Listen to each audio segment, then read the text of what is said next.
Hi guys, it's Maddie, and I thought today I would show you how I trained my own diabetic alert dogs. So keep in mind, not every method works for every dog, so try to find the method that works for you and your dog, and if you ever need any help, always contact a professional. So, first thing you're going to need is a low scent sample. So find a low that is comfortable for you. Do not wait until you are crashed, like in the 40s or something, to start training your service dog. So if you don't know, diabetic alert dogs can alert that your sugar is going to drop to a certain level 15 to 20 minutes before your sensors or finger pricks they can detect that you're starting to go low and find a comfortable low. So typically for a lot of people it's 90s or 80s or 75s. I've got an 80 sample right here. So what you're going to need is the cotton ball or gauze pad.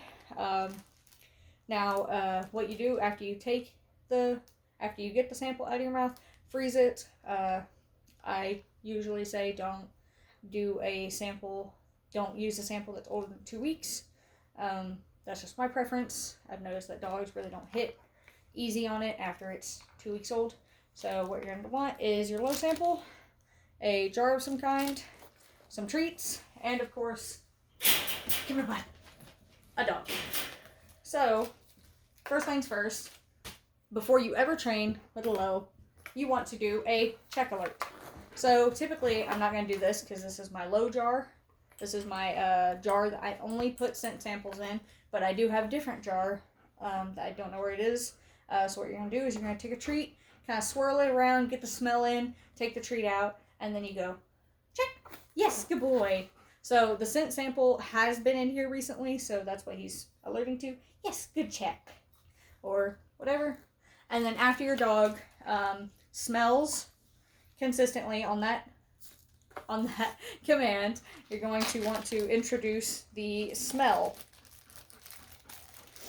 So, get them really excited, kind of roll it around, get them interested. Check. Yes, good boy. And always reward. Good jobs. Good boy. You can smell it. So, I know he's pawing and it kind of looks weird that he's not smelling the jar. He does do live samples, so he just smells the air. So he smells right now the low sample. Sit. Good job. Yes, good boy. And he will, well, hey, come on, check. Yes, good boy. And do a paw or a nudge, whatever command you want. Consistently do that. Change up the low numbers. So say if this is an 80 sample, I will introduce a 60 sample. I will introduce a 70 sample. I will introduce a 90 sample. You want the dog consistently hitting on any lows because your body can just drop. I have gone from like 110 to like in the 60s in like 20 minutes. Right, come. Sit. Yes. Check. Yes, good boys. That's my man. Yes. And then also, what I typically do for lows, have another jar readily available, and don't put anything in it. But when you offer it to them, if they paw, do not reward that behavior because you are wanting to associate this smell with a paw.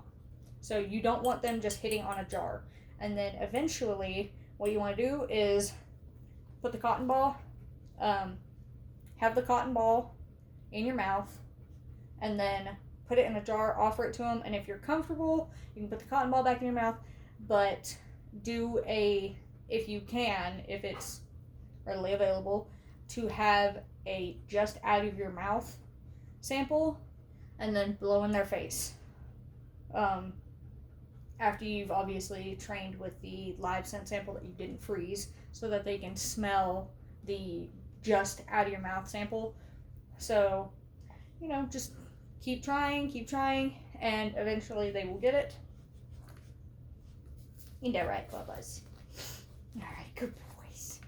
And I will be doing more training videos as we progress. He is still brand new. He is a puppy. I'm Chad. Just a big puppy. Alright. That is all for now. Bye, guys.